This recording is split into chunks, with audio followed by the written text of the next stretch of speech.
Got my first round of parts. Well, stuff I've been ordering off Amazon. So, starters, got me some speakers. So, here's what we got. I ordered some Infinity reference speakers.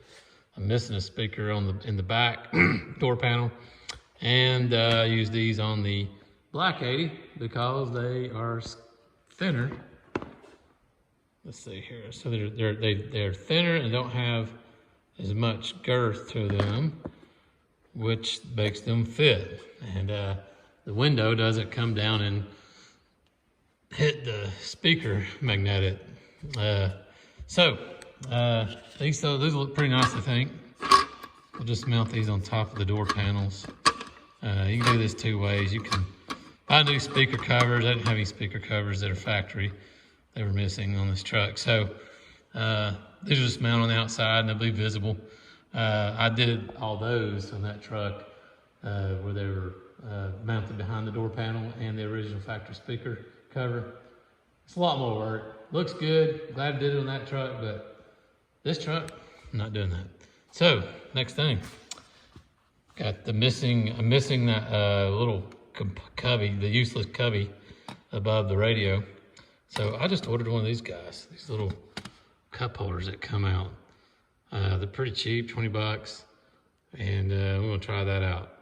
Hold a beer can or a Coca-Cola can or something, Anyways, wouldn't need it for a beer can, but anyways, so the next thing is the alarm goes off on this truck about 15-30 seconds after you open a door and you don't shut it back.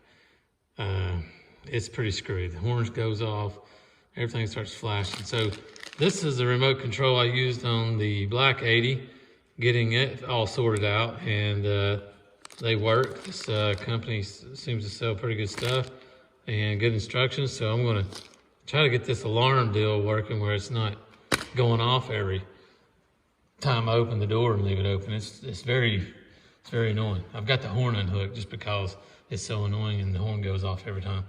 So this next thing I've got, this is a little low Bluetooth. What do you call it? I don't know what you call it. It's like low. Anyways, it's on all the time, I guess. So it hooks into your OBD2. Let me pull this thing out. I can't do it one-handed, sorry. So it hooks into your little OBD2 plug. And by the way, 95 was a transitional year for OBD1 and OBD2. From my research, all 95s are OBD2. 94, I think, might still be OBD1. Anyways, this is OBD2.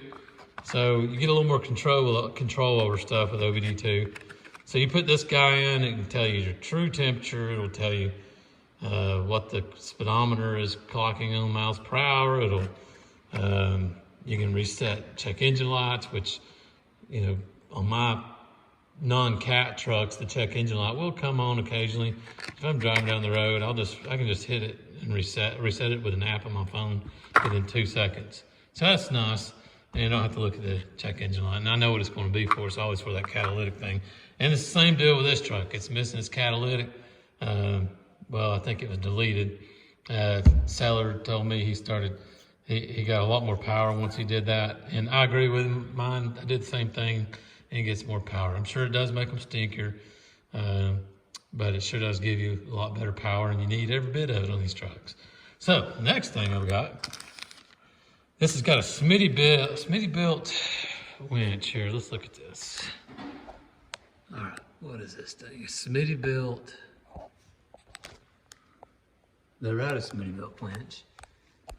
Okay, I've always had more and stuff, but so it's the 9500 XRC.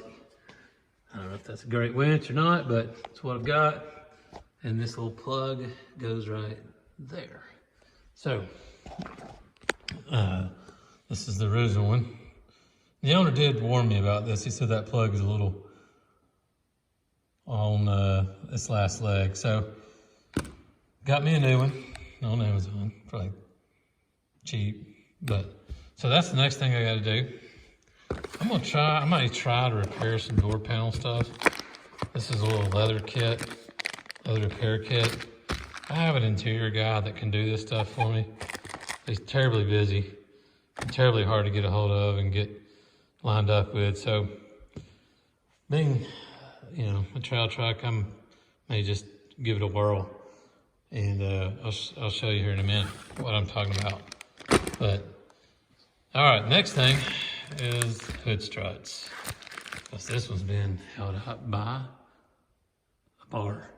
That hood is really heavy. You don't realize how heavy the metal is on these trucks compared to this new stuff. You know, they actually use thick panels. I mean, it's not as thick as the 60 over here, but and the 100 is definitely thinner than these 80s. But boy, these are pretty heavy stuff. So the next thing I got, yeah, there's this, I've got a broken emblem on the back tailgate. So I ordered some bling bling. Used to everybody got rid of this gold stuff. I mean, it just really made it dated. And nobody really liked it after the mid 90s. But it's made a comeback, and this stuff's expensive online now. That's a used piece. It's off an Avalon. Hope it works, but I'm sure it will. But yeah, that stuff. So we got, you know, gold emblems on this thing. So I'm just gonna roll with it. It's made a comeback. The bling bling has. So I'm probably gonna take these center caps. I'm gonna paint the wheels and the center caps.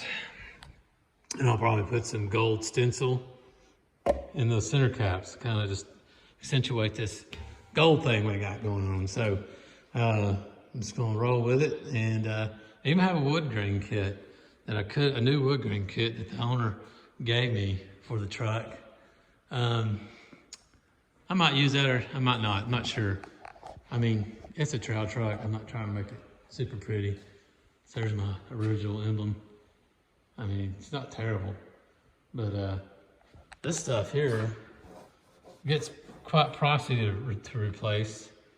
So it's interesting Toyota did they left this chrome, or I guess a lot of times, I guess guys they might have came out to the dealership and did these on site. But anyways, I'll show you my missing door speakers and just, I guess, what I got going on here. So there's my missing hole here. I'm just gonna mount that on top. I got some wood grain, some's been left in on the truck, some hasn't. And then you'll watch the alarm go off in a second, watch this. The hood weren't unplugged, you'd hear it also. That light's flashing, it's angry. There it goes. So annoying. But anyways, we're gonna try to get that fixed. I've got the floppy sun visors. Those are, I got my ones out of the 80 that aren't the other 80. I'm gonna try to use that and dye those to match the interior. We need to shampoo the headliner. We need to shampoo the carpet. I've got seat covers coming for all the seats. And then, of course, the outside, I'm just gonna go ahead and do my business on it. It needs to be clay barred. See, the alarm's going off right now. I'm gonna do some ding removal to it. I know it's probably stupid, it's a trail truck, but I'm just gonna do my bit. I like the fixing up part. So, this thing's just going off. It'll stop here in a second, but I do have the horns disconnected. But yeah, that's where I'm at right now.